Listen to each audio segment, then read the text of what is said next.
So you have that same shape, that kind of bowl shape that we've seen some twine baskets in, but this is coiled.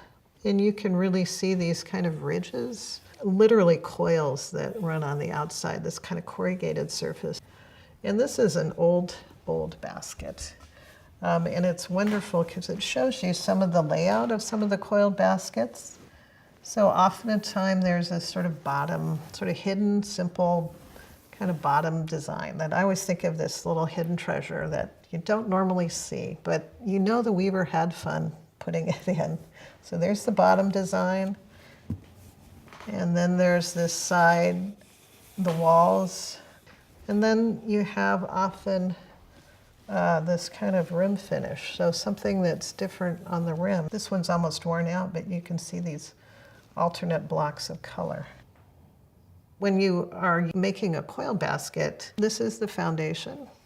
This is the weaving material. You start with the knot, and you have your foundation material lay around that knot, and you just keep sewing that foundation material to the coil beneath it and coiling up your walls that way.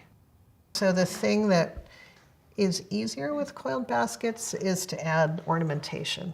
You can start to add feathers and clamshells and other sorts of things that start to make it 3D. This is a Bullock's oriole, and this is the head of a male mallard duck. And then these are quail plumes that are around the edge. And then it's finished off with a rim of clamshell, tiny, tiny clamshell disc beads. And usually all of these had a handle, and then they were suspended so that when you looked at it this way, because that's where all the design was. This overall shape is a very pommel basket shape. So this is a boat basket, but we would say this is a negative boat basket because normally the primary color, you know, the sort of the background color is this tan color, which is from sedge roots. And so instead of the design really being the dark color, the background color is dark and the design is the light color. And that's made out of bulrush. These are clamshell disc beads. Strands of these are a form of currency. And they have a new material that got adapted very quickly to ornament pommel baskets, and those are those glass beads. So this is a basket that you would give as a gift. Not really gonna be much of a basket you do things with. It's just a basket that's just like fine china. It's just meant to be beautiful.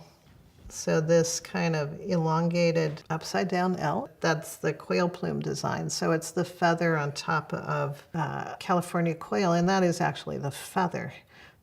You know, this kind of diversity of the pommel basketry we talk about, some of that I think is a real value that pommel weavers had on trying new things, trying to develop designs that were kind of uniquely yours and playing around with them and seeing kind of what you could do with it all. Challenge yourself, not just make the same old thing. This is not just the same old thing. So this is a 3-rod coiled basket that is not a traditional basket, but it was a weaver playing with how do you use basketry to make something in a new shape, and did it quite well, I would say. And this is definitely one of the museum's treasures. This was made by probably one of the best pommel weavers ever, a man named William Benson. It's a stick pin, and it is the most amazing piece of weaving that I think you will ever see. If you look at how small and how fine that weaving is, and the material is, and the design is absolutely perfect. It's taking an old technique and doing something new and interesting with it, and doing it with meticulous and just astounding technical wizardry.